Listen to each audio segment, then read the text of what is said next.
өлкөдө парламенттик башкаруу системасы орноду делинип, мыйзам боюнча өлкөнү башкаруу вазифасы парламентке жүктөлөт. Ал убактагы бийлик өзүнүн башкы кадамдарынын бири катары өлкөдө сот реформасын жүргүзүү керек деп, өлкөдө сотторду тандоо кеңеши түзүлөт.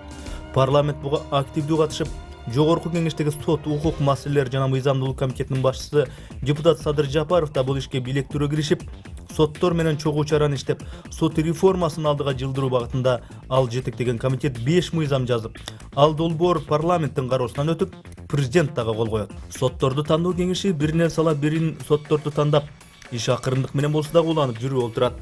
Ал арада эл ичинде Садыр Жапаров сотторго басым жасап жатыптыр, өзүнө баш ийген сотторду кызматка алып келгени жатыптыр деген сыяктуу ар кыл кептер аралап, анан бир күнү жаалданган адамдардын тобу Жогорку кеңеш жайгашкан Ак үйдүн имаратына жумуш башталып элек эртелеп келип тосуп туруп алышат.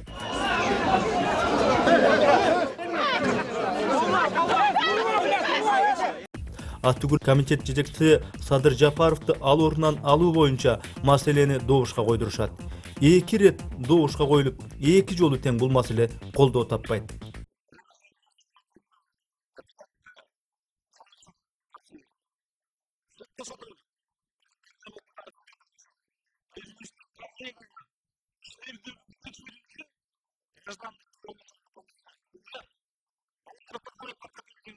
Кийин соңу Ак үйгө уюшуп келип нааразычылык билдирген адамдар ким экени, аларды ким уюштурганы анык болгон соң, Садыр Жапаров ал чындыкты парламентте ачык айтып шардана кылат.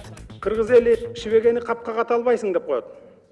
Ошол күнкү сессиядан кийин мен бул митингдин катышуучулары менен бирме бир жолугушуп, бир топ кызык маалыматтарды алдым.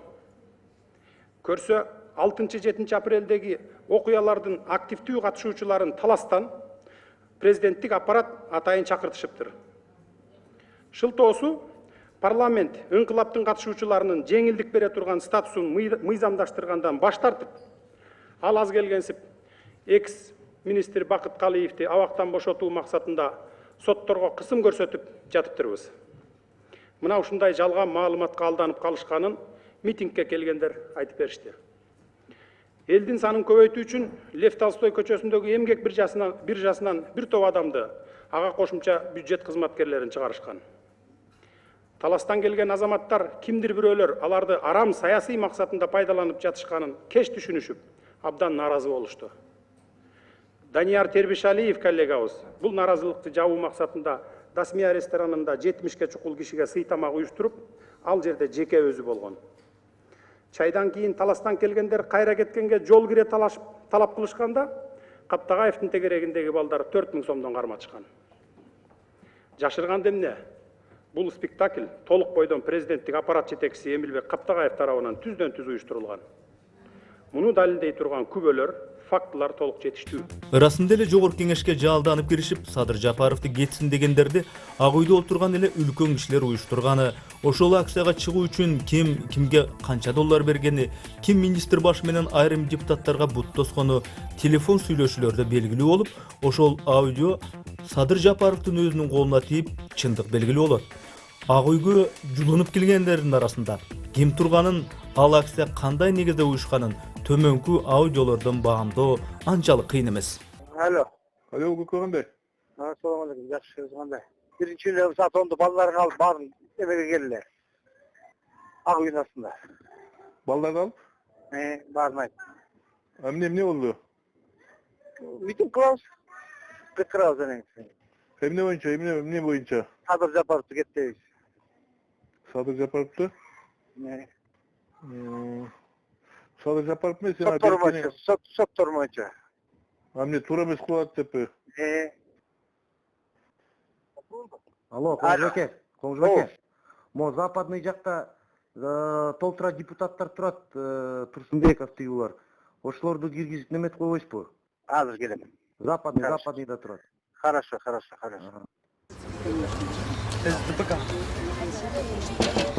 СДПК жол ачыкта сразу. СДПК. Мен балдырдан башка СДПК деп эле койсун. Конфликт барбай турсун да, мында жана кыйтыра берет. Жана Айкул Алатоонун балдарын астына коебуз, алар мында кыйтырып өкүрүп эме кылып турушат да. Хорошо? Ошону айтып коеюн дедим, азыр Каптагаев башталат. Bular вообще biz erten beri saat 7-8'de kimsenin koydu 9:30 10'dan başlayız da. 10'da başlar. Ben bardımda baş göz boluyor karap berip turam. Belkilerim jana kıykırıp bana içinde 6 minut etsem de normal. Kaptaga jana $1000 berdi baldargaça. Talastanda bir 100 bala gelbedi. Oşol. Azar çurkaş görüşetler hiç. Supu var, kıyın tapkınga. Oşol jana aytıp siz berimiz kengeş koyun degen. Aşağı men bilem. Всё, давайте. Министр эмгиде сүйлөшүп атат пикетчиктердин диги главарь менен. Чалып атат Ырсалиевке. Байке билесиз да эртең пикетке чыккан атабыз дейт.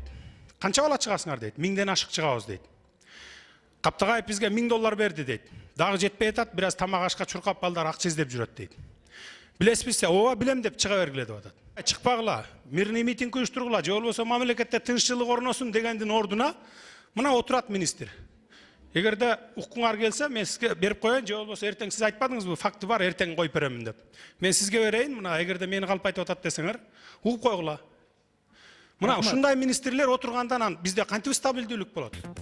Садыр Жапаров өзү белсенип чыныгы калыс, көз карандысыз соттор келсин деген ниетте болуп жаткан, сотторду тандоо кеңешинен тандалып өткөн соттор негедир а кездеги президент Роза Отунбаевага жана анын жан жөкөлөрүнө жакпадыбы?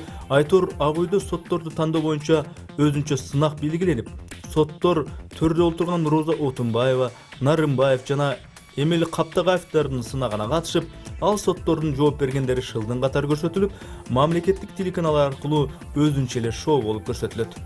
Судья Шерматовдун талапкерлиги Өзбекстандын сот өндүрүшүн билбегендиги үчүн өтпөптүр да. Таң калыштуу. Биз эмне жарандарыбызды Өзбекстандын мыйзамдарына ылайык соттойбузбу? Судья Абдрахманованы алалы. Телешоунун демилгечилери анын талапкерлигинен жакынкы жана алыскы чет мамлекеттердеги сот системасынын реформалоону жакшы билбегендигинин айынан баш тартышыптыр. Мен ойдон чыгарып жаткан жокмун, урматтуу депутаттар. Бардыгы мына президент кол койгон, өзү сотко жөнөткөн кагазында турат. Телешоуну уюштургандардын логикасына караганда Абдрахманова сот өндүрүшүн чет мамлекеттердеги сот реформасынын жыйынтыгына жараша жүргүзүшү керекпи? Бул акылга сыйбаган жорук. Судья Жамангуловага болсо, жогорку соттун интернет сайтын дайым окуп турбаганына байланыштуу жок дешиптир. Бул судья өзү жогорку соттун судьясы экен. Бул системаны экзамен алгандардан 10 эсе жакшы билет болуш керек деп ойлойм. Бул жагынан алып караганда сайтты окуп эмне кылат? Эгерде күндө өзү ошол кашада болуп атса, бул жогорку кеңештин депутатын сен парламент радиосун дайыма укпагандыгың үчүн мандатыңан ажыратабыз деген менен барабар болуп жатпайбы?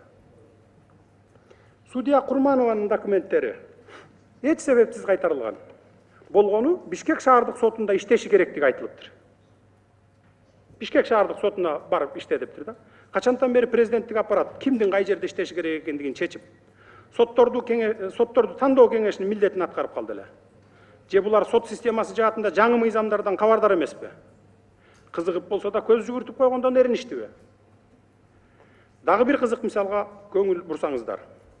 3 судья bir ишти карап чечим чыгарышат. Президенттин комиссиясы бул 3 судьянын экөөсүн артка жөнөтүшүп, бирөөнүн талапкерлигин жогорку кеңешке жөнөтүшөт. Бул эмне деген логика? Адилеттүүлүк жана мамлекеттик кызматтын принциптери кайда калды анда? Менимче бул жерде бир гана логика иштейт. Өзүбүздүкү жана бөтөн деген. Мындан башка булардын аракеттерин түшүндүрө албайм. Парламент трибунасында туруп алып Садыр Жапаров сот реформасы болсун деп демилгелеген тараптардын эсине чыныгы реформа болсун десек, соттор эркин болушу керек. Эч бир тарапка бийликке да көз каранды болбошу керек. Сот реформасынын маани мазмуну ушунда экендигин эскерткен. Жаңы мыйзамдар боюнча соттор чындап эркин болушат. Бул бийликке жакпаган көрүнүш. Ошондуктан күчтөрүнүн жетишинче каршылык көрсөтүшүүдө. Кээ бир жерде алар адилеттүүлүктү бурмалап, мамлекеттик кызматтын зордук зомбулугун көрсөтүп келе жатышат. Биз эмне үчүн сот реформасын баштадык? Биз соттор бийликке, коррупцияга жана акчага көз каранды болбосун дедик. А бийлик болсо, сотторду дале болсо биз тандайбыз дейт. Эгер андай болсо, бул реформанын зарылдыгы барбы? Садыр Жапаров жетектеген комитеттин сот реформасы тууралуу 5 мыйзамы өз учурунда парламент тарабынан колдоого алынып, президент кол койгону менен кийинки парламентте ары тарт бери тарт болуп, коалициялык ызычуулар менен коштолуп, кийин Садыр Жапаров куугунтукка алынып, абакка олтургузулуп, Ал сунушта өткөргөн 5 мыйзамга бийликчил күчтөр өзгөртүү толуктоолорду киргизип, өздөрүнө ыңгайлуу мыйзам кабыл алып, сот тармагында илгери Акаев, Баки убагындагы эле көрүнүш кала берди. Президент Алмазбек Атамбаев али күнчө сот реформасы болбогонун моюнга алып, сот жаатында реформа кылуу керек деп какшанып келет. Соттук реформа кылайын десек, бизге мыйзам жол бербей атат, ачык айтып.